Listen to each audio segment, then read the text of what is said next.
Está entrando no ar, programa Itália Nossa, com Carlos Mazello.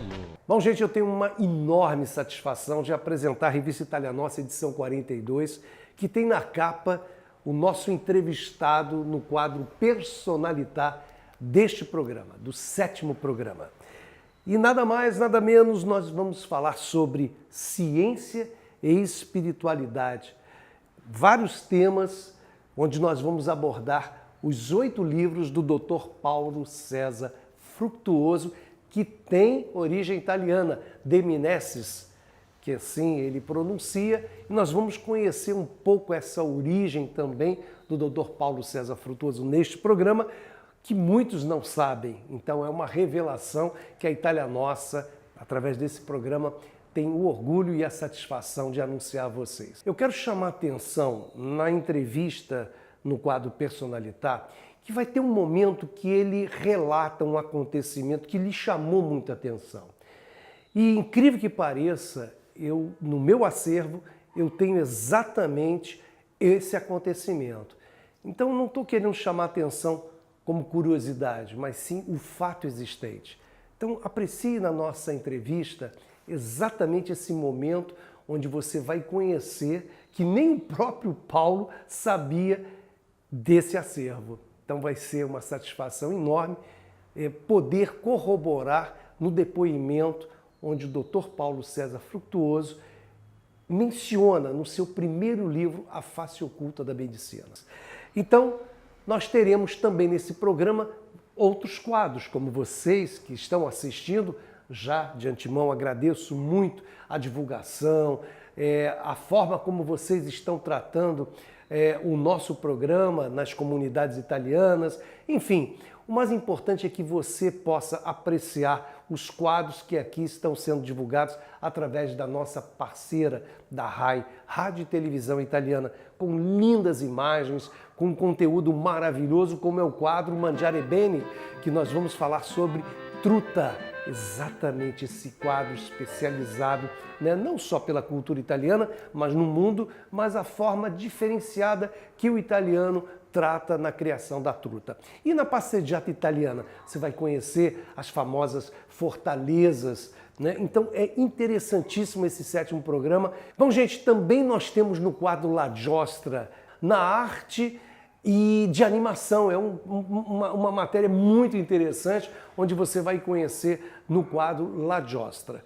Bom, nós temos também no quadro Radice uma história linda, que inclusive nós também divulgamos nesta revista, edição 42, l'Associazione Vittorio Emanuele, que fica onde? Você vai conhecer onde ela está com a sua sede, que é um museu e fez parte de uma novela muito famosa que rodou o mundo. A descoberta do amor. Ensaia um sorriso e oferece-o a quem não teve nenhum. Agarra um raio de sol e desprende-o onde houver noite. Descobre uma nascente e nela limpa quem vive nadando. Toma uma lágrima e pousa-a em quem nunca chorou. Ganha coragem e dá-a a quem não sabe lutar. Inventa a vida e conta-a a quem nada compreende. Enche-te de esperança e vive a sua luz. Enriquece-te de bondade e ofereça a quem não sabe dar. Vive com amor e fala-o conhecer ao mundo. Mahatma Gandhi.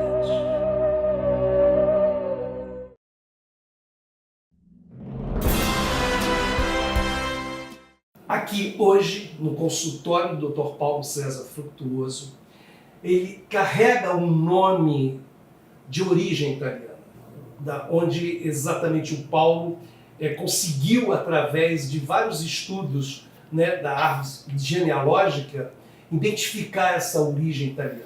Então aqui eu tenho o prazer de registrar nesse programa a capa desta edição 42. Então vocês vão poder adquirir, inclusive, essa revista visitando o Frei Luiz.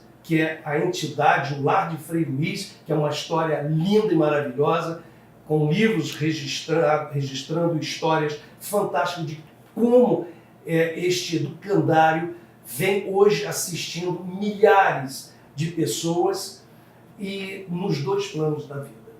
Então, tanto a vida espiritual quanto a vida matéria. E tudo isso nós vamos aqui desenhar durante essa programação no quadro Personalitar.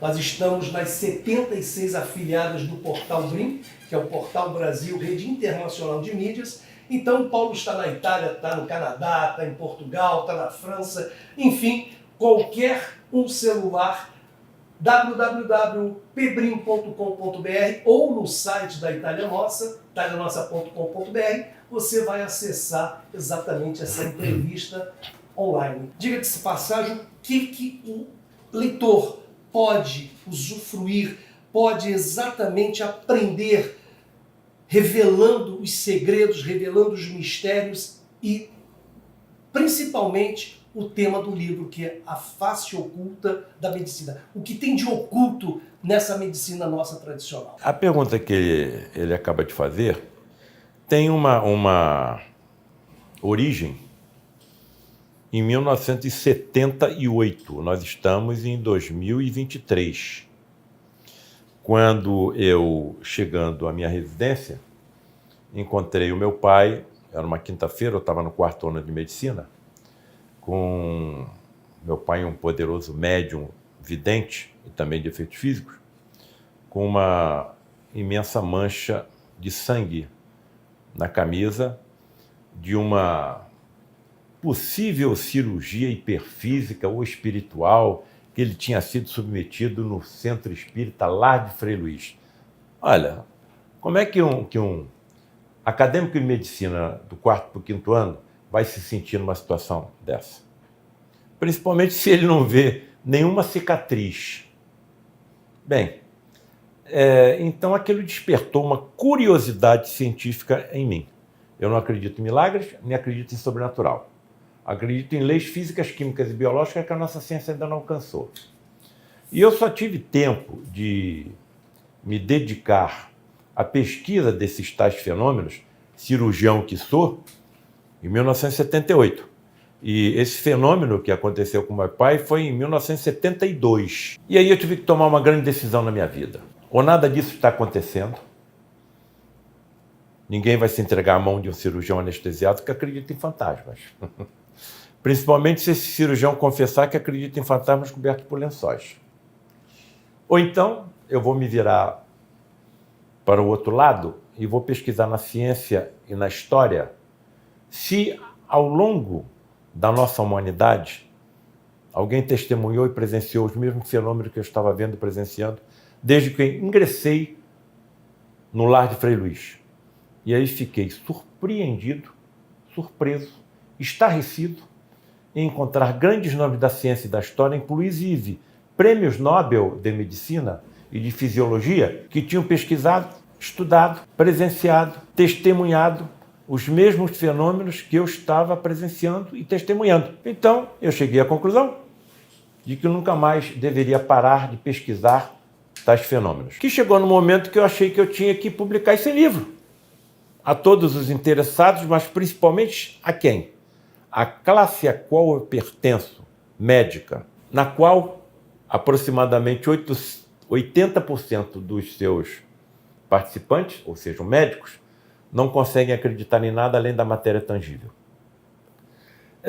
Por mais que nós não acreditemos, as convicções científicas que eu cheguei são de que nenhum médico da Terra está sozinho, nem os que em nada disso acreditam. Diante dessa explanação, eu teria aqui muitas perguntas, como eu sei que cada um de vocês teria realmente muitas perguntas a fazer. Eu tive o prazer e a alegria, a felicidade de conhecer um pouco sobre a capa desse livro, Espíritos Decaídos Materializados, pelo Dr. Paulo César Futuro. Dr. Paulo, vamos ter essa coragem? Bem, primeiro complementando aí a outra pergunta do Carlos,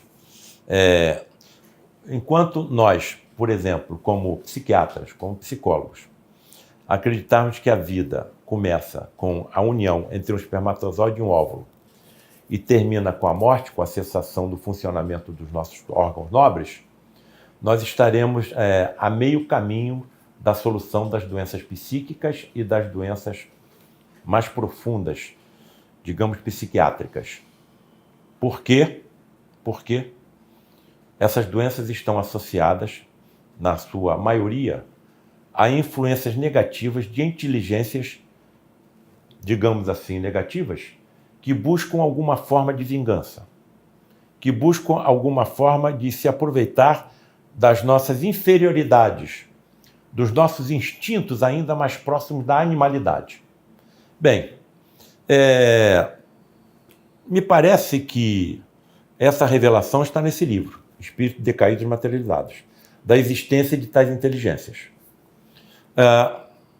Essa imagem de Dante Alighieri, acompanhado por seu guia Virgílio, à frente de um espírito em forma de tronco de árvore, foi vista por uma criança aos 9 anos de idade. Quem era essa criança? Eu próprio. Naquela época, uma família muito humilde, mas o meu pai tinha o cuidado de adquirir uma vez por semana uma revista chamada Trópicos. E nessa revista vinham 3 bases: a ciência, a história e a arte. E dessas revistas veio um artigo sobre a Divina Comédia de Dante Alighieri. A Divina Comédia de Dante Alighieri foi escrita no século XIII e nitidamente é uma obra mediúnica, porque Dante viu o que viu, acompanhado por guias como Virgílio. E no século XIX, um artista francês chamado Gustave Doré, aproveitando o que foi dito na Divina Comédia, confeccionou 130 ou 140 desenhos artísticos sobre a Divina Comédia. Um desses desenhos, uma dessas gravuras, aqui está. Dante ao lado de Virgílio, perante um espírito em forma de tronco de árvore. Essa imagem, então, foi captada pela mente de uma criança de 9 anos. Passam-se mais de 50 anos, essa criança escreve um livro chamado Espíritos Decaídos Materializados. E a capa desse livro é a imagem que nunca saiu da mente da criança desde os 9 anos de idade. Olha, eu contei essa história num grupo espírita lá em Teresópolis. Terminado a minha apresentação, a presidente do grupo me procurou reservadamente e me disse o seguinte: Dr. Paulo, nós temos uma médium vidente aqui que estava assistindo a sua apresentação sobre seu livro Espíritos Decaídos Materializados e teve uma evidência com o senhor. O senhor poderia ouvi-la? Gostaria de conversar com ela? Claro. E veio uma senhora, muito tranquila, e me fez a seguinte indagação: Dr. Paulo César, o senhor quer saber por que essa imagem nunca mais saiu da sua cabeça desde que o senhor tinha 9 anos de idade? Quero. Porque esse espírito em forma de tronco de árvore era o senhor. A importância do esquecimento. Quanto tempo eu permaneci nessa forma horrível de sofrimentos atrozes? Porque a minha consciência ficava aberta. Eu estava consciente. Só que provavelmente eu não conseguia me mover para lugar nenhum. Quem me tirou dessa situação foi um espírito de luz chamado Frei Luís, um frade franciscano que veio para cá na primeira metade do século XX, alemão, se radicou na região serrana aqui do Rio de Janeiro, em Petrópolis, no mosteiro, e onde realizou tamanhos prodígios que passou a ser considerado um verdadeiro santo. Até onde eu entendo, os prodígios que aconteciam através de Frei Luís estavam relacionados à sua mediunidade. Frei Luís era um poderoso médium. Bem, o que é colocado nesse livro? A história de 7 fotografias que foram conseguidas no lar de Frei Luís, com a presença de um grupo seleto, acompanhado por um médium de efeitos físicos. Entendam, um médium de efeitos físicos, indivíduos, insisto, muito raros na história da humanidade, que desmaiam, entram em um transe mediúnico. E quando estão nesse estado de desmaio, começa a expelir pelos orifícios naturais do corpo uma energia presente em todo ser vivo, que a nossa ciência ainda não alcançou e que foi denominada por um prêmio Nobel de Medicina chamado Charles Richer, que em 1913 ganhou o prêmio Nobel de Medicina por ter descoberto a resposta anafilática humana, como ectoplasma. É com essa energia que um espírito desencarnado pode se teletransportar do meio onde habita ao nosso e durante alguns momentos se materializar. Frei Luís chamou o presidente na época, pediu para organizar um grupo seleto que tentar-se-ia a materialização de 7 espíritos degradados, deformados na forma pelo comportamento inadequado em relação ao próximo e à natureza do planeta, e que seriam materializados e fotografados. Isso aconteceu em algum momento da história da humanidade? Até meados do século XIX não existia máquina fotográfica. Não poder-se-ia, então, nem fotografar espírito encarnado. Como então fotografar espírito desencarnado deformado pela conduta equivocada? Isso aconteceu no lar de Frei Luís. Amigos que nos honram com a assistência desse encontro, eu não tive coragem de colocar as fotografias no livro. Por 3 motivos principais. Se eu dissesse aquelas fisionomias horrendas, deformadas, animalescas, não ia querer que a minha fotografia saísse em revista, em jornal, internet, televisão. Segundo, esses espíritos degradados, decaídos, foram conquistados pelo amor de Frei Luís e estão em recuperação. Como são imortais iguais a nós, em algum momento vão se tornar arcanjos de luz. Terceiro, a motivação que eu considero a mais importante. Eu não me lembro o que eu fiz em vidas passadas e eu posso ter sido pior do que eles. Como estará no momento, num plano espiritual ou num universo paralelo ao nosso, um carrasco nazista? Diante de tudo que nós sabemos que aconteceu. Como estará alguém que dedica a sua inteligência à confecção e à organização de artefatos bélicos, como, por exemplo, uma bomba atômica? Como estarão aqueles que se dedicam, tendo adquirido conhecimento, tendo sido criados em famílias amorosas, confortáveis e conduzem o seu conhecimento à produção de drogas estupefacientes? As armas e as drogas são 2 dos maiores comércios da humanidade nos dias de hoje. Como estará um médico que tenha conseguido se formar depois de 6 anos de estudo, talvez 2 ou 3 de residência, na área da medicina, e se dedica com tudo o que estudou a realizar abortos criminosos, que acontecem em torno de 100 milhões por ano na Terra? Estão percebendo a importância dessas revelações com composição científica, com base na ciência? Estão percebendo? Por que esses corruptores, pedófilos, assassinos, terroristas se vacinam contra tudo? Se vacinam e vacinam também seus filhos contra tudo. Porque foi a ciência que demonstrou a existência de micro-organismos causadores das doenças, como a catapora, como a tuberculose e tantas outras que nós sabemos. Estamos vendo esses micro-organismos? Eles estão na nossa pele, nas nossas roupas, nos alimentos, no ar que nós respiramos. Quem é que provou essa existência? A ciência. E quando a ciência adquirir tecnologia tão sensível que vai detectar a existência do espírito, transmissor da vida, da energia vital ao corpo físico, nós vamos matar quem, se não existe morte? Como é que nos sentiremos quando chegar o nosso momento da transposição desse universo para outro, reencontrando aqueles que nós assassinamos?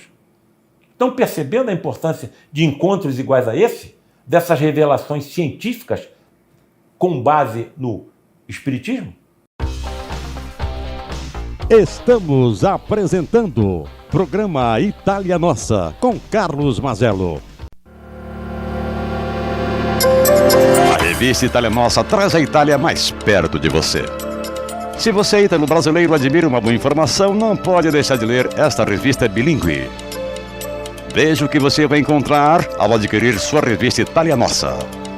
Informação sobre a Itália de ontem e de hoje, cobertura de eventos da nossa comunidade, informações consulares, direitos e deveres do ítalo-brasileiros, entrevistas, músicas com letras traduzidas, moda e beleza, as tendências de Brasil e Itália, gastronomia italiana com dicas e receitas, política, turismo e muito mais. Adquira já a sua revista Itália Nossa.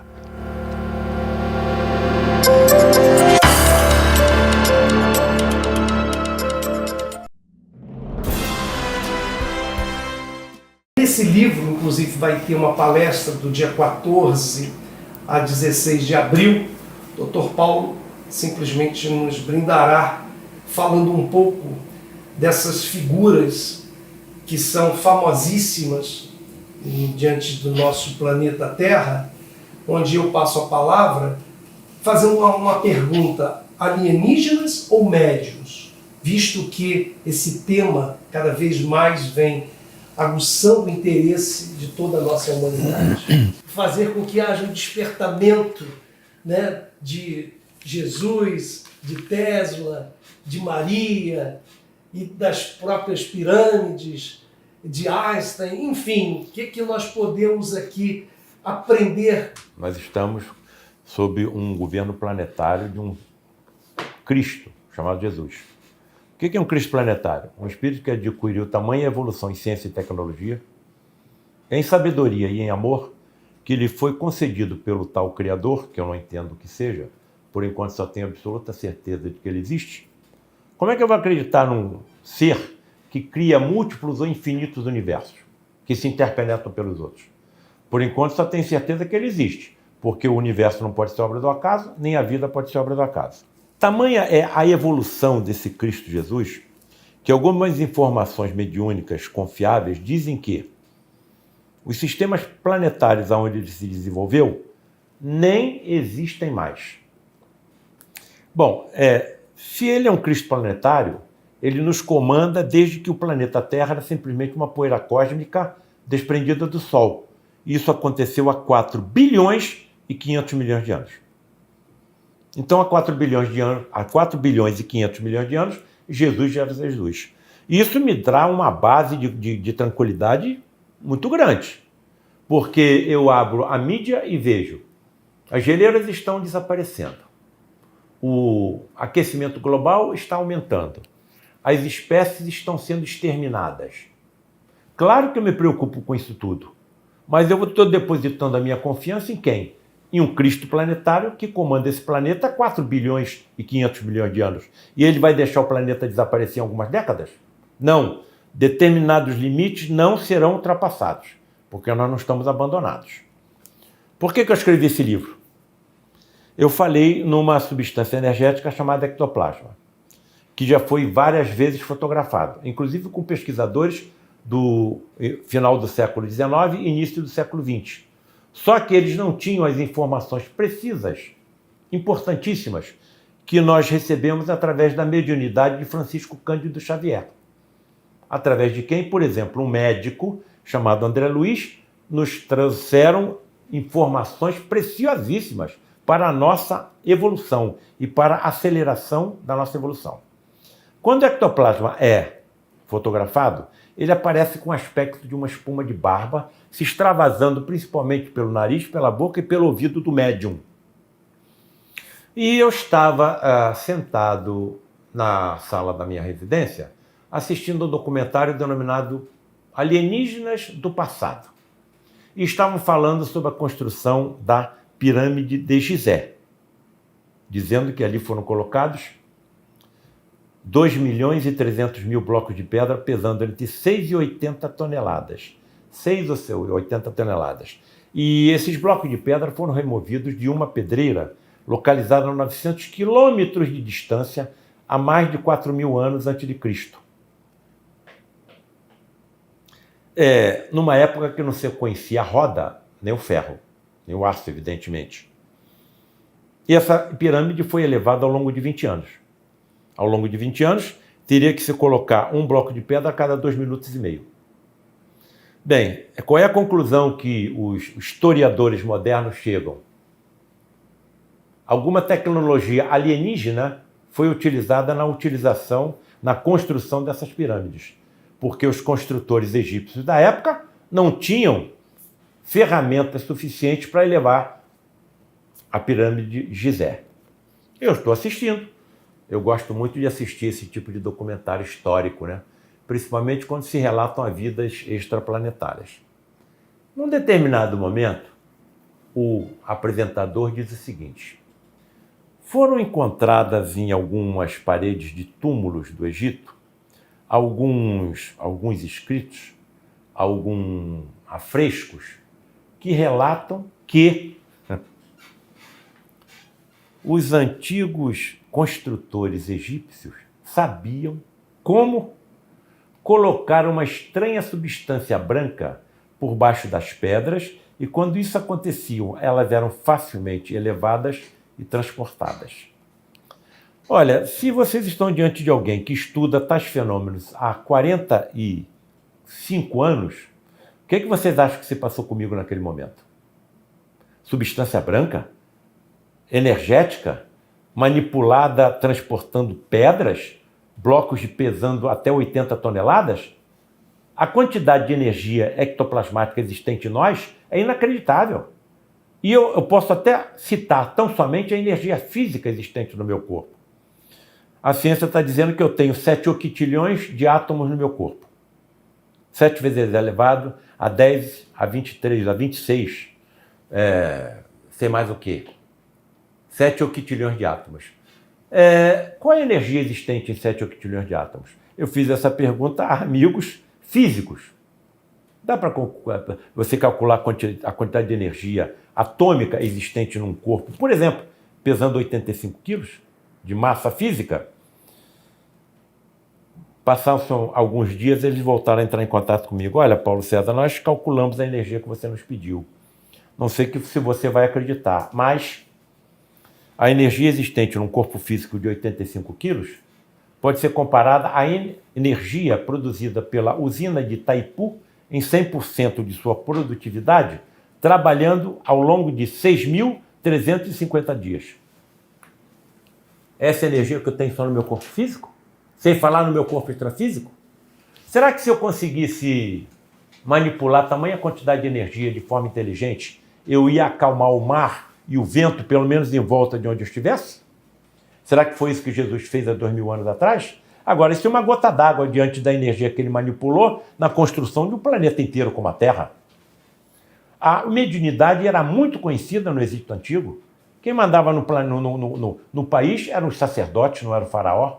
Não conheceriam eles os tais médios de efeitos físicos? Não saberiam eles como manipular de forma inteligente o ectoplasma que deles se desprendiam? Será que foi ectoplasma que era utilizada como uma estranha substância branca colocada por baixo das pedras e elevadas e transportadas? Quando eu ouvi o que foi dito nesse documentário, eu pensei comigo, eu vou escrever outro livro.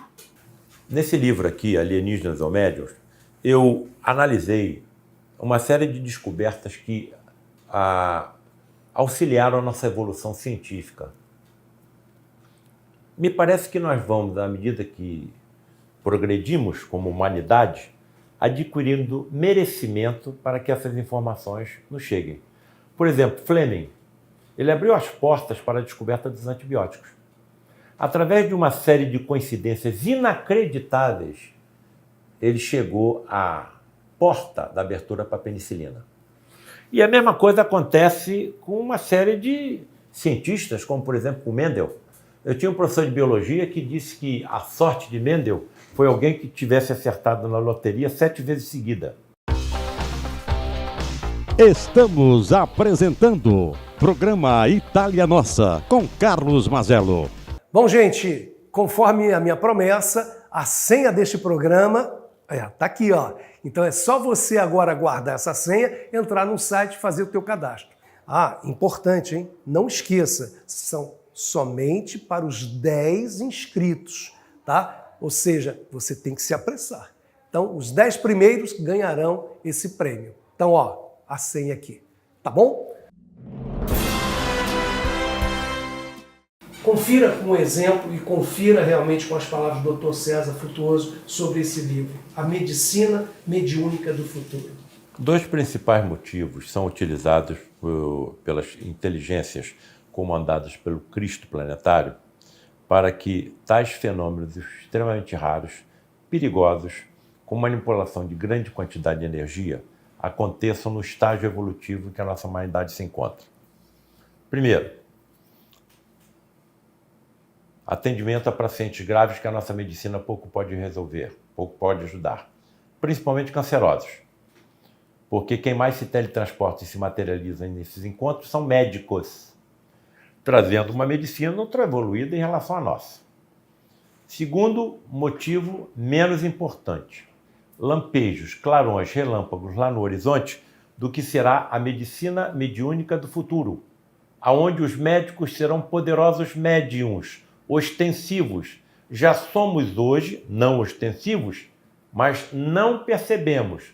Mas nenhum de nós está sozinho, como eu já coloquei aqui hoje. E intuitivamente eles podem nos ajudar orientando que decisão tomar em relação ao diagnóstico, em relação à terapia a ser executada em cada paciente.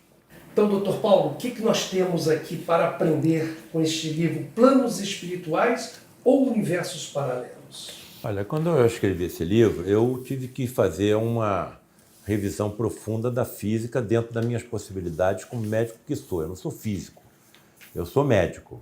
Então, eu tive que mergulhar, por exemplo, na obra ou nas obras dentre esses físicos mais respeitados, o Michio Kaku, para me entender primeiro o que são universos paralelos, de onde a ciência tirou essa ideia. Segundo, será que o que as religiões chamam, como eu já citei aqui hoje, plano espiritual, plano celestial, é o que as religiões, é o que a ciência está chamando de universos paralelos?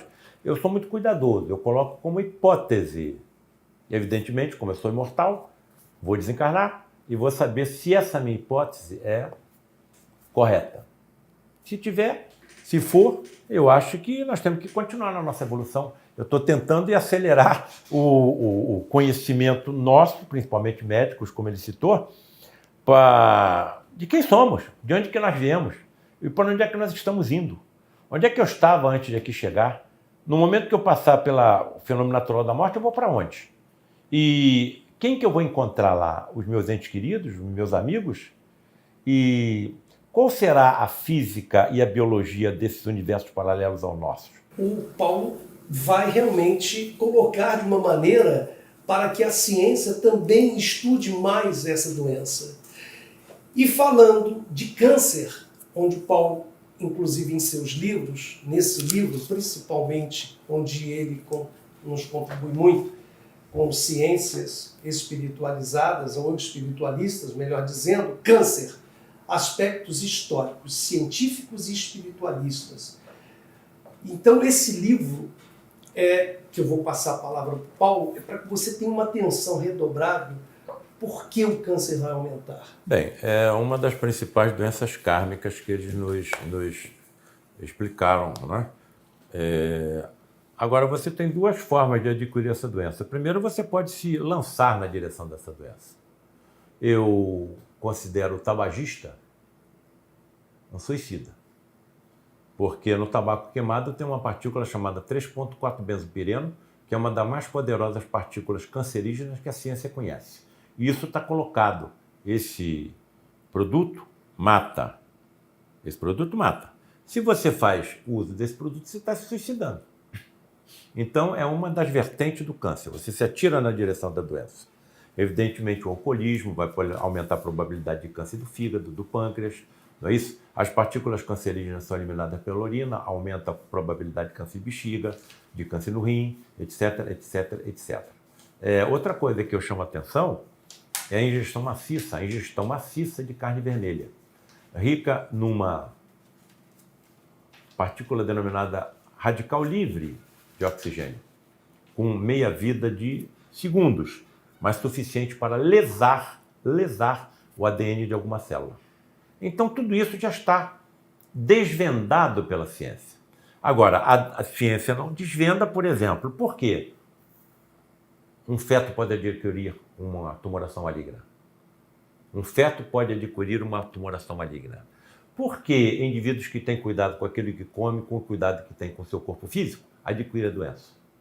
Então existe uma segunda causa, que a nossa ciência ainda não alcançou, uma causa kármica. Então, até onde eu percebo, e segundo informação precisa de Frederick von Stein, os tumores muitas vezes funcionam como aspiradores das impurezas do espírito. Quem é que colocou as impurezas? Eu, em comportamento equivocado de vidas passadas. Bom, gente, a gente vai finalizando aqui com o último livro, pelo menos até o presente momento, Fenômenos de Teletransporte e Materialização de Espírito.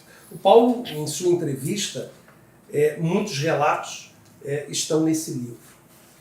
E eu gostaria de passar a palavra para dizer o que o leitor vai encontrar neste livro com relação à própria ciência, às suas limitações, os seus experimentos, enfim, o que realmente nós podemos aqui usufruir de maravilhoso para que possamos entender essa comunicação desses irmãos que já partiram para outros planos. Bom, eu coloco a nossa experiência ao longo até agora de 45 anos da pesquisa e do estudo das fenômenos de teletransporte e materialização de espíritos. E consigo, assim, eu coloco para a leitura daqueles que se interessarem pelo assunto, as perspectivas futuras da materialização de espíritos. Por exemplo, junto à justiça. Já imaginaram se num tribunal em que algum assassino esteja sendo acusado e julgado, ali se materializasse quem foi assassinado? Nossa. E que pudesse contar exatamente tudo o que aconteceu? Trata-se de uma energia não poluidora. Se cada ser vivo tem ectoplasma, e eu falei aqui na energia de um ser vivo, por exemplo, só física, hein? Sem contar a energia ectoplasmática em uma massa física de 85 quilos, quanto de energia existe no bosque? Quanto de energia existiria na Mata Atlântica, da qual só resta 25%?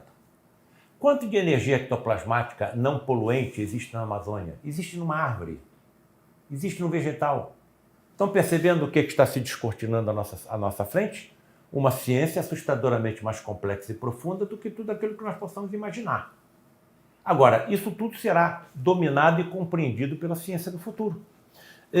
Teletransporte de objetos a serem estudados por aqueles que se dedicam a estudar as civilizações antigas, como os egípcios.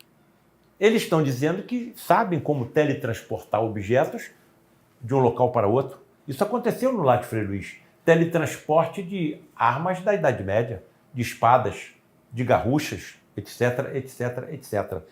E imagine o que a ciência da medicina não fará na vida, com o domínio de tamanha quantidade de energia no futuro. Olha, existem tantos pormenores a serem discutidos que eu acho que nós ficaríamos aqui dias falando desse assunto.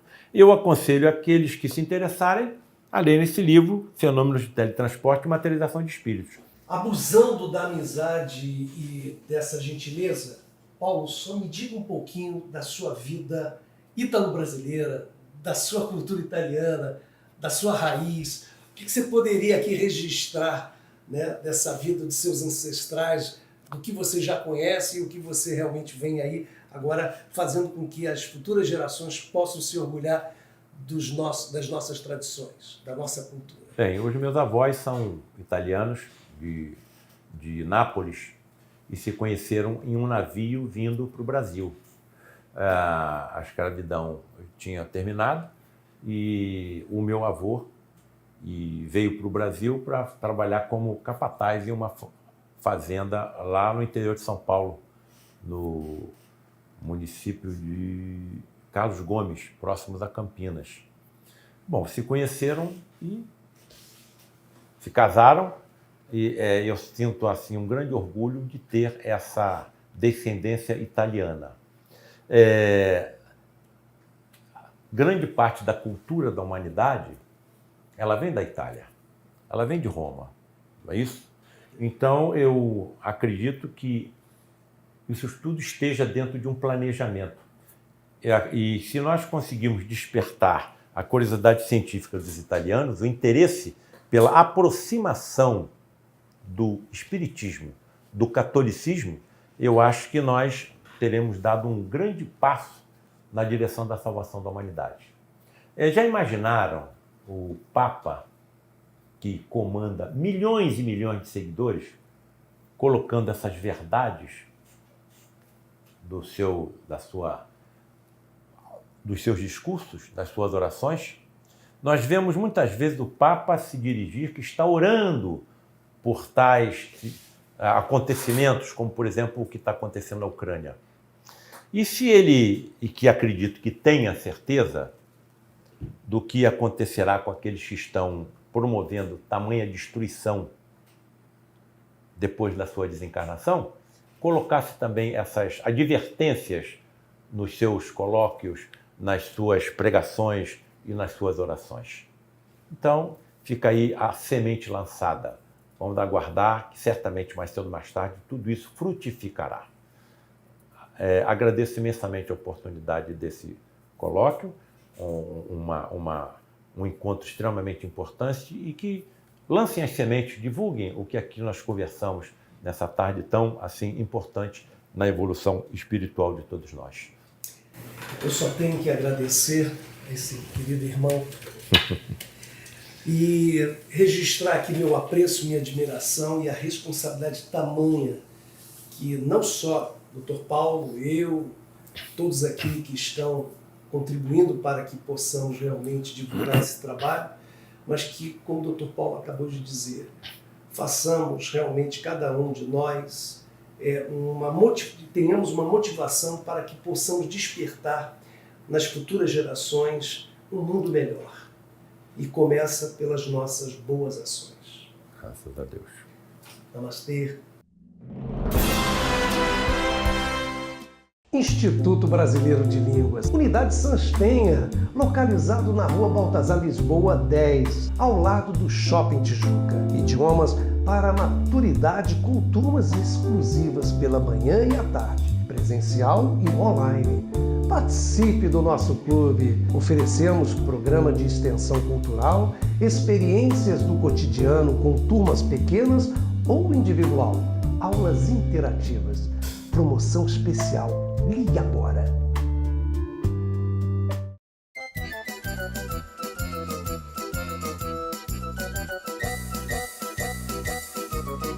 O Manjari Bene de hoje é sobre truta. E nós vamos conhecer exatamente o hábito italiano na sua criação, dessa truta que vem cada vez mais crescendo, né? E fazendo parte de vários tipos de pratos. Então vamos conhecer bem toda essa história que a RAI, Rádio e Televisão Italiana, em parceria com este programa, nos reservou. Estamos no coração do oásis natural do Parque do Adamello Brenta. Chegamos quase aos 1000 metros. Atrás está o oásis de Madonna di Campiglio. A beleza alpina e dos glaciares chega a esta água. Esta é a estação do desgelo e alimenta esse torrente. E com esta água tão pura se criam os salmerinos alpinos, tipo de truta de origem protegida.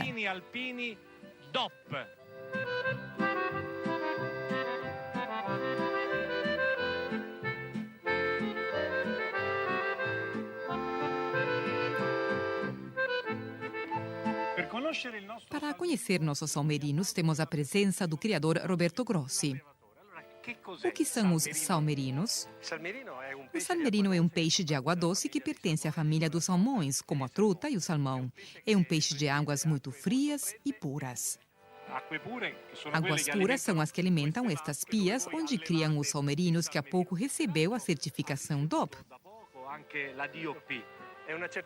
É uma certificação que garante ao consumidor a origem e a qualidade do produto que compra. É um orgulho para o produtor que demonstra que trabalha bem. Nestas pias, o que acontece?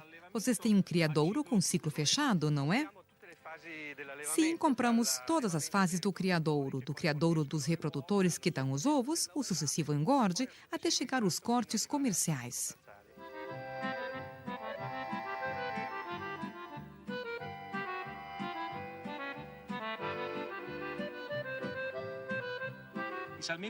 Os salmerinos estão aqui tranquilos, se pode dizer que se criam com amor.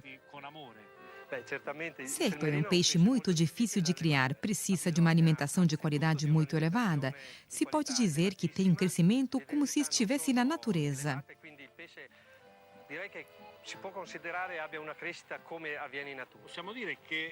Podemos dizer que são carnes ricas em ômega 3. Se fala muito.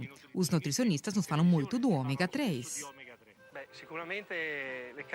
As carnes de truta, especialmente do salmerino, são riquíssimas em ômega 3, que sabemos ter um efeito positivo no nosso sistema cardiovascular. Não esqueçamos que o tipo de ácido graxo contido nas carnes de peixe é de altíssima qualidade. O salmerino alpino DOP, onde pode ser encontrado? A que mesas chega? Aqui na província de Trento. Da província de Trento se distribui para o centro-norte da Itália, sobretudo. E nas mesas do centro-sul? Bastante menos, porque é uma produção relativamente nova. Pertence a uma tradição gastronômica destas terras. E o consumidor aprecia esse tipo de carnes e estamos ainda nos princípios da produção. Confio que no futuro si possa distribuir na mesa di todos os italianos.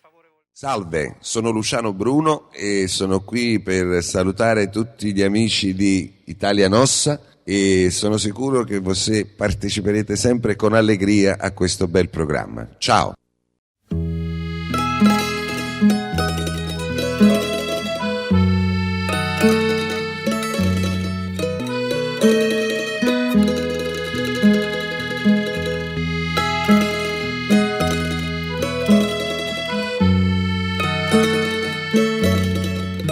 Hoje nós estamos configurando esse formato de programa no quadro Rabite, que são raízes, onde nós teremos aqui uma apresentação no Museu do Imigrante, esta casa que foi aberta para qualquer pessoa que queira conhecer um pouco dessa cultura enraizada nesse município. Primeiro, a gastronomia, né? Todo mundo gosta de uma massa, né? Então você faz a festa, faz um jantar, faz um almoço, o pessoal vem mesmo, vem para comer bastante, comida gostosa.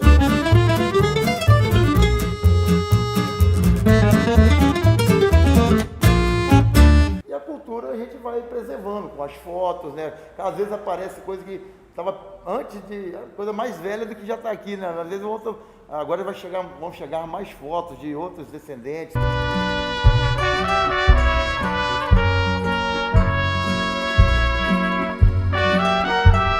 Logo de início aqui, a foto da antiga hospedaria no Porto Real, né?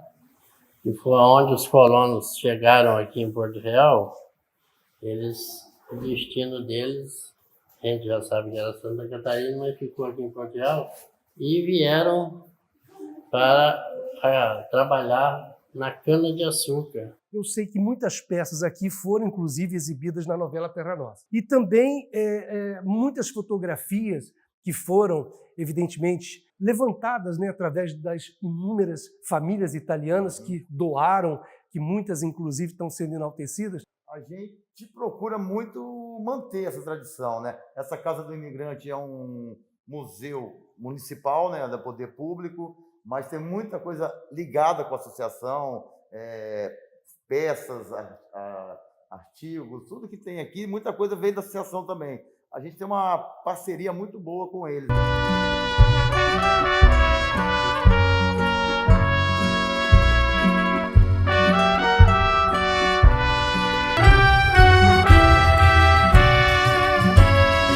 C'è la luna in mezzo al mare, mamma mia, mamma di dare. Bom, gente, eu estou aqui na Associação Vitória Emanuele II. Eu tenho um prazer enorme de entrevistar o vice-presidente da Associação Vitória Emanuele II, E ele tem um conhecimento desse acervo que vocês vão conhecer de uma forma simples, mas rico, muito rico em história, em conteúdo, para que nós possamos conhecer a história de Porto Real. Estou me deparando aqui, residência onde Dom Pedro II morou aqui em Porto Real. É essa fazenda que o Conde Wilson, nós vimos no início, né? Essa fazenda do Conde Wilson, ela ficava à margem do Rio Paraíba. Me ajuda, né? Quando tem que transportar as peças que são grandes, né? Mas o interessante é que o meu neto de 7 anos está interessando mais. Ele está falando de dialeto com ele e tal. O avô não pode falar isso com o meu avô, o meu pai fala. Dialeto de que região da Itália? Emília-Romagna, né? Modena, né? Terra do Luciano Pavarotti. Isso. Que desde pequeno, desde como eu me lembro de pequeno, na mesa de casa tinha um caplão, um capelete sendo fabricado, então isso para mim representa até a minha infância, não só uma tradição italiana, para mim é a minha infância que demonstrada nisso. Então eu quero passar isso em gerações para os meus filhos, para os netos, da mesma forma. E a colônia italiana sempre faz parte da nossa infância. Na dança, assim, participasse da dança, das culturas, de se arrumar. E não precisa ter vergonha para isso, que é uma coisa muito bonita.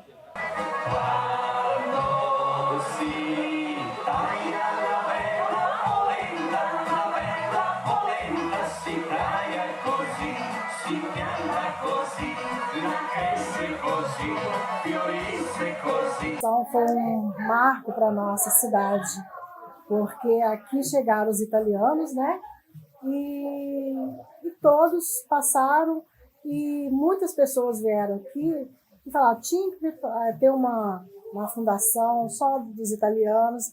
Aí com muito sacrifício, muita luta, montamos a Associação Vittorio Emanuele. Estamos aí, muito sacrifício, mas a gente está indo aí. Graças ao que eu sei hoje são a essas pessoas que vieram da Itália, na confecção dos pães da chopa, o bussulã, né? Outros, o atug. Então, muitas delícias que nós aprendemos com eles aqui. E eu estou aqui com essa caríssima italiana, e diz ela também francesa, né? Mas ela não sabe nada da França, ela só sabe da Itália. Tanto que é vero que está aqui fazendo o molho italiano, onde ela tem uma galera maravilhosa que aprendeu. E ao perguntar para ela, né, com relação a essa cucina tradicional italiana, que ela teve um aporte maravilhoso, que foi com a sua mamma ou com a nonna? Nome? A nonna, la nonna. La minha nonna era Regina Sgarbi, e casada com Faustino Provasi, e a minha mãe Maria Candinha Provasi. Então ela simplesmente aprendeu essa gastronomia que ela dá continuidade a todas essas pessoas que a amam e que estão sobre a batuta da minha querida Virgínia. Eu participei do... Participou, olha só. A senhora tinha que papel lá? Nenhum. Ué? Andar em cima de uma carroça. Como não participou? Se não tiver, olha, veja bem, se vocês não tivessem em cima da carroça, se vocês não tivessem no elenco, não teria Terra Nostra. Essa é a grande verdade. Casa do Imigrante, que eu passo a dizer que é um museu, porque muitos pertences que lá nós vamos mostrar daqui a pouquinho fizeram parte da novela, que foi um sucesso. Com uma calça larga, chapéu na cabeça, né? E mexendo com boi e cavalo. Estava se sentindo na sua fazenda. O que eu achava interessante, quando eu falava de dialeto, os artistas lá, os atores, perguntavam, né? Eu, quando a Ana Paula chegou lá, que eu fiquei mais tempo lá aqui em Minas, né? Eu pedi para tirar foto com ela, falei um dialeto, ela entendeu, ficou sorrindo. Aí eu permesso tirar a foto, né? Tirei foto abraçada com ela, né? Tenho lá.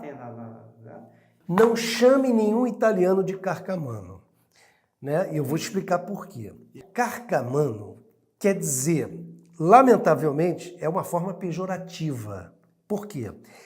Carcamano vem dizer calcare con le mani, ou seja, roubar com as mãos.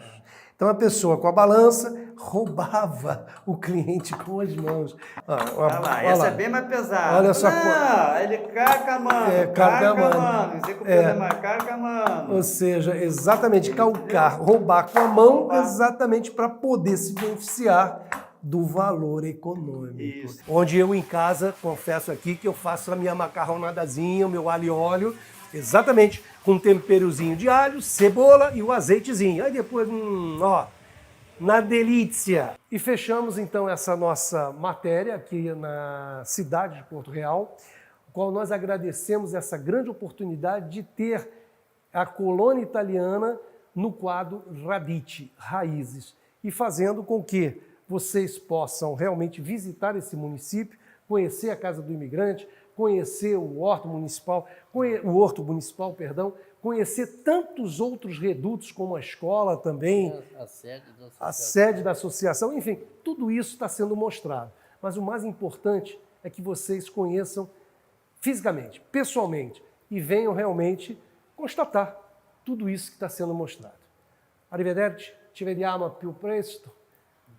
Chi lo sa, prossimo anno o questo anno ancora no, non ci credo. Prossimo anno.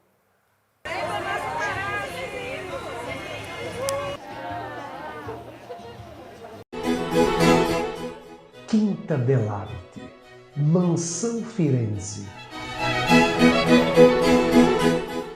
A maior empresa em decoração com arte clássica, especializada em escultura em mármore, bronze e ferro fundido, além de vasos e chafarizes. Decore sua residência, jardim, fazenda, hotel e valorize seu negócio.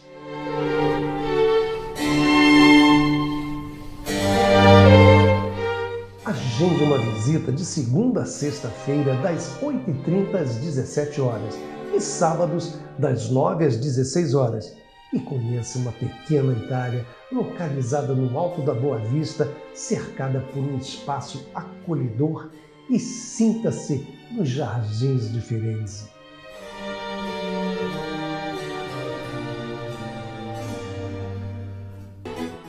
Showroom Alto da Boa Vista, 146, Rio de Janeiro.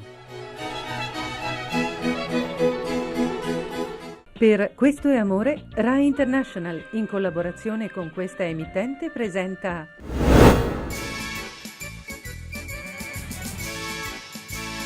Neste quadro Passeggiata Italiana, você vai conhecer através destas imagens que a RAI disponibilizou em parceria com este programa a cultura de diversas regiões da Itália com o objetivo de divulgar imagens fascinantes, pouquíssimas divulgadas. Allora, desfrute destas imagens e conheça essa riqueza cultural. A Lunigiana está delimitada pelo Apennino tosco-emiliano pelo norte, os Alpes apuanos ao leste, o litoral Ligure pelo oeste e o mar ao sul. No meio, o Vale do Rio Magra. Uma área de planície belíssima e estratégica. Os romanos a tinham colonizado com a Rota Aurélia e uma cidade que a cuidava, Lune. Na Idade Média, a desaparecida cidade lhe resta o nome ao território que controlava, a Lunigiana, justamente dividida hoje entre duas províncias, La Spezia e Massa Carrara. Mas o novo centro urbano na Idade Média se torna outro, Sarzana. Lourenço o Magnífico, que estava fortificando os limites do Estado florentino, decidiu que a cidade era uma avançada ideal. Não foi o primeiro em percebê-lo. Também a República de Gênova e inclusive o Duque de Milão tinham percebido isso fazia tempo. O único sistema era tomar Sarzana pela força. Lourenço conduziu pessoalmente as operações e, finalmente, Sarzana se tornou florentina. Para fortificar Sarzana, o Magnífico gastou o necessário. O sistema defensivo estava baseado nesta fortaleza, apoiada sobre os muros da cidade e construída como um sistema de caixas chinesas em torno deste torreão. Último refúgio se os inimigos quisessem ingressar na cidade. A penetrare in città.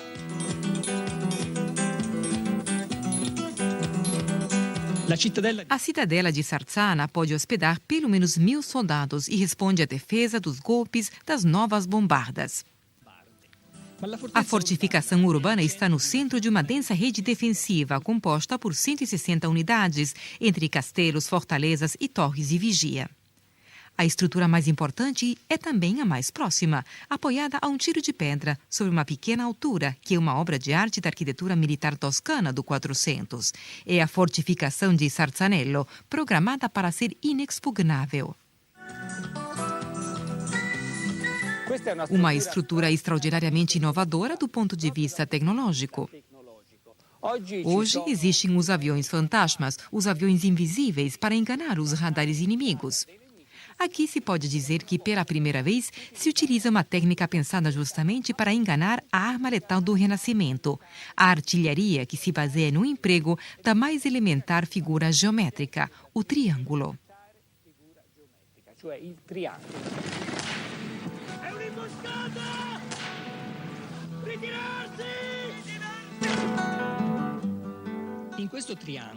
Nesse triângulo, cada lado tem 60 metros. Se une nas pontas com um torreão circular por dois motivos. Primeiro, quanto menos lados existirem, melhor se defenderão. Segundo, quanto mais agudos forem os ângulos, menor é o impacto das balas dos canhões sobre a muralha. Os taludes são mais altos e mais maciços com relação às partes superiores, para se defender do impacto dos projéteis. O apartamento do capitão tem forno e água quase corrente.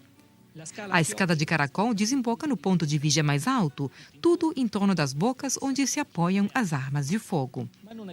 Para reforçar o lado mais vulnerável, se acrescenta um revelim, de planta triangular, enganchado no corpo da fortaleza por uma ponte, uma passagem obrigada, onde o intruso se torna num branco graças à janelinha do nível superior.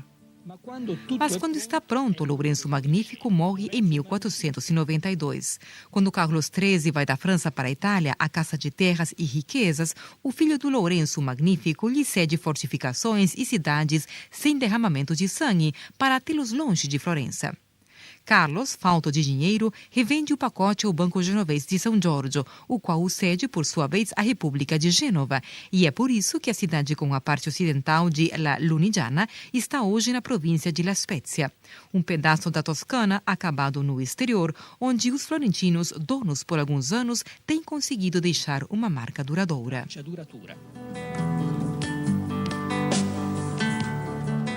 Turismo da Fé, uma agência especializada no turismo religioso. O objetivo da Turismo da Fé é proporcionar a melhor experiência de fé aos seus clientes. Oferecem roteiros exclusivos e personalizados. Atualmente atuam nos roteiros religiosos Mosteiro da Sagrada Face, Santuário Nacional de Aparecida, Frei Galvão, Canção Nova. Desde o planejamento da sua viagem até o acompanhamento nos passeios, sempre com muita confiança, qualidade, respeito e todo cuidado com seus clientes. A Turismo da Fé trabalha com os melhores hotéis da região, com guias especializados como Cadastur, melhores opções de transporte, ônibus, vans executivos, com ingressos dos principais atrativos, canal de atendimento exclusivo e muito mais. Turismo da Fé estará à sua disposição para novos roteiros e projetos de turismo. Roteiros para corações peregrinos. Per Questo è Amore, Rai International, in collaborazione con questa emittente, presenta... Le sue magiche fatine, le Wings, hanno conquistato i cuori delle bambine di tutto il mondo. Eppure Iginio Straffi, con la sua Rainbow Spa, è partito proprio da qui, da questa casa, a Recanati, in provincia di Macerata, nelle Marche, 12 anni fa. Un'avventura che gli ha consentito prima di mettersi a fare concorrenza alla Disney sul mercato americano ed oggi di sbarcare in forze sul mercato giapponese. Miracolo italiano o tenacia dei marchigiani? Wings, la tua mano nella mia, più forte ci darà, uno sguardo e vinceremo insieme, se tu lo vuoi tu lo sarai, una di noi.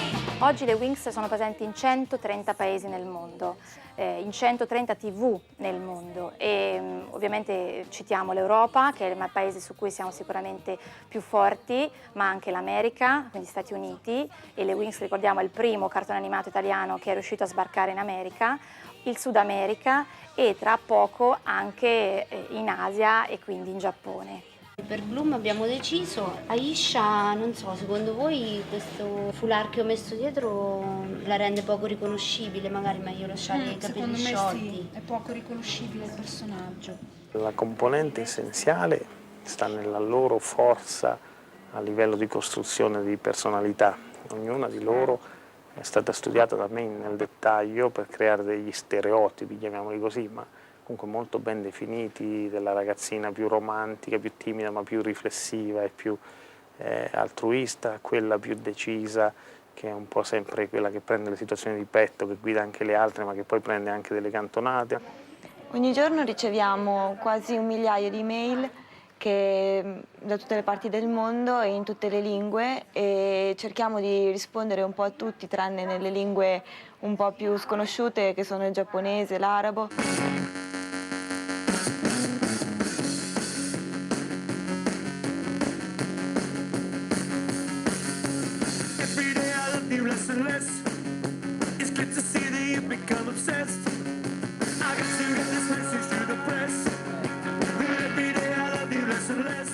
Ho detto, ma è vero che non abbiamo i finanziamenti statali per la televisione, i cartoni, è vero che non abbiamo finanziamenti per le attrezzature come hanno in Francia e in altri paesi, però forse se si azzeccano i prodotti si può fare anche cinema d'animazione o televisione in Italia e da lì è nata la Rainbow con l'idea da subito di produrre contenuti nostri, quindi di avere i diritti e di andare a commercializzarli, che è un'altra delle cose che gli italiani non fanno di solito, si affidano a grandi distributori. Noi fin dagli inizi, dal 95, siamo andati in giro per le fiere con gli stand o viaggi alla ricerca appunto di compratori per i nostri prodotti.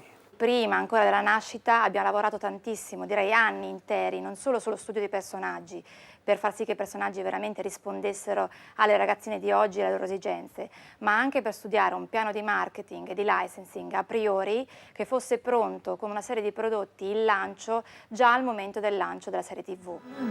Once more, the enemy is mysteriously bonded to me and my past. Why? En 1, 2, 3, 4. Blijf zo doorgaan, erg goed. Ja, zo moet het hoor. Waouh, quelle belle journée à Alfea. Tout le monde se prépare pour la fête, c'est merveilleux, n'est-ce pas Kiko? ¿Queréis ver algo aterrador? In Giappone deve ancora andare in onda, ma in Corea invece è iniziato da circa 2 mesi e sta avendo indici d'ascolto molto alti. Abbiamo già 15 produttori che stanno preparando borsette, abbigliamento e quant'altro, gadget vari a marchio Wings Club e che arriveranno sul mercato proprio per questo Natale.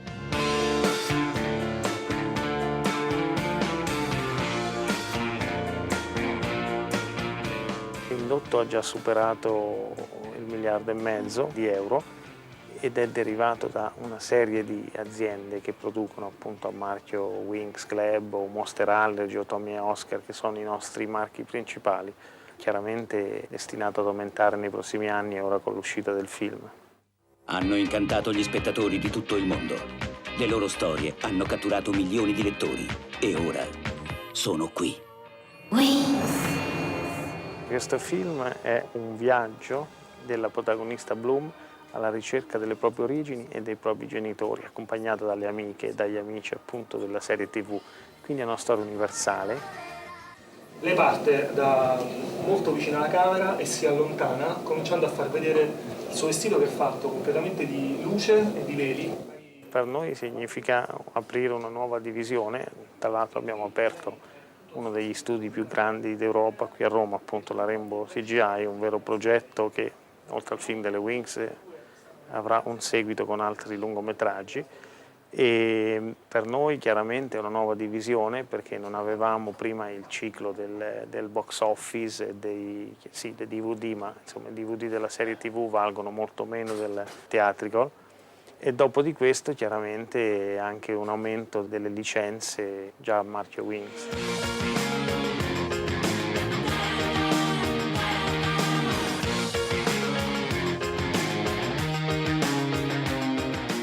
Siamo nel corso di una quotazione, non posso parlare molto di numeri, posso solo dirle che la nostra realtà è già da diversi anni che raddoppia il fatturato e i profitti, quindi il trend sta continuando. Noi abbiamo ritorni economici da tanti paesi con lo stesso prodotto e lo stesso abbiamo tantissime aziende che stanno producendo e continuano a comprare licenze a marchio dei nostri personaggi.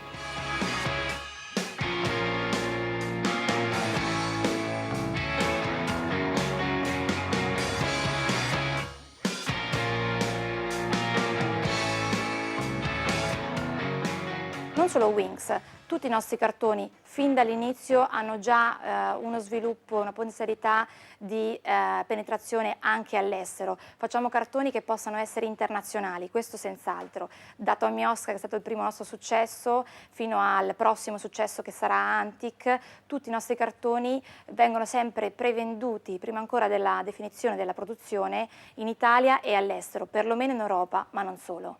Stiamo ora decentralizzando alcune attività come il cinema, lo facciamo a Roma e alcune funzioni distributive le abbiamo delocalizzate nel nostro ufficio di Amsterdam, abbiamo Rainbow Distribution in Olanda e poi abbiamo costituito recentemente anche Rainbow Media per lo sviluppo di software e di giochi online a Singapore, dove c'è un grosso know-how di ingegneri del settore videogiochi. Chiaramente il cuore resta a Loreto, ma delocalizziamo per favorire questa crescita e il sottoscritto continua a vivere con la valigia.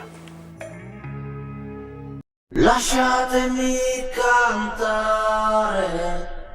Tá aí a tradução de hoje, é com ele, Vasco Rossi. Siamo soli, estamos sozinhos.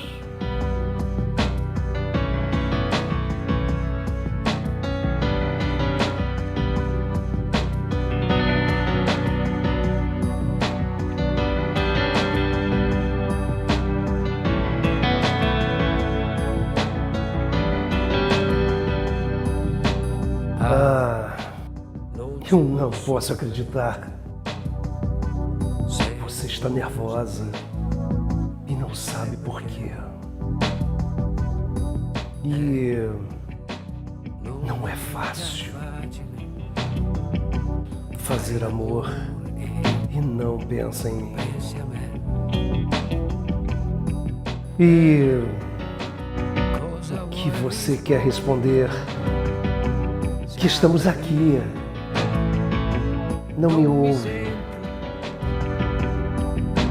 E falamos frequentemente, sim, mas é assim. Estamos sozinhos. E você não pode reclamar. Estamos aqui e estamos vivos. E qualquer coisa pode acontecer agora, aqui. Estamos sozinhos. Estamos sozinhos. Estamos sozinhos.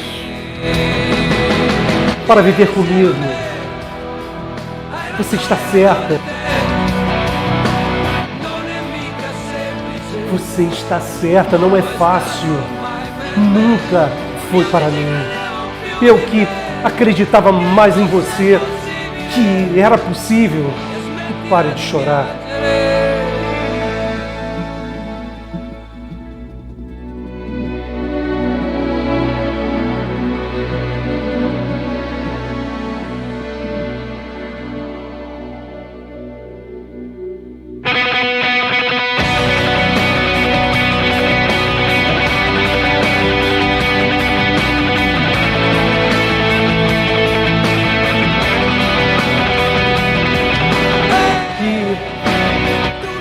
Você não pode responder. Eu estou aqui. E não me escuta. E qualquer coisa pode acontecer. Agora, aqui. Estamos vivos. Estamos vivos. Estamos vivos. para viver comigo. Está certa, você está certa. Não é fácil, nunca foi para mim. Eu que acreditava que você... que era possível. Pare de chorar. Estamos sozinhos. Estamos sozinhos. Estamos sozinhos.